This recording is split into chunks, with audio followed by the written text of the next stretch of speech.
What's up, you guys? Time for another car audio knowledge drop. Talking about DSPs again. This time we're talking about time alignment again. One thing about time alignment. Yeah, Penny's back there. We're at the park. She's excited. One thing about time alignment is, of course, you want the lead vocalist to be in the center of your soundstage, your dashboard, right? Not every song is recorded equally.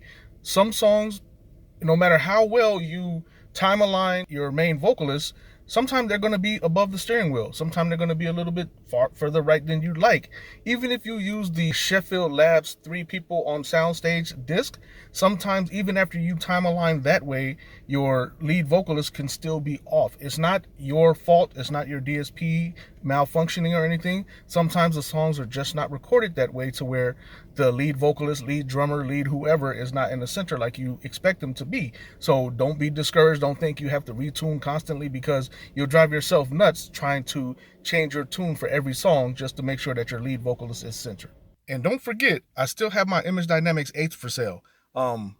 Just as a reminder, I use them as mid-bass in my doors, only 150 watts RMS to each speaker, ran them in 4 ohms. Of course, I don't abuse my equipment. They're just as good as new, well taken care of, no water damage, no rust, nothing like that.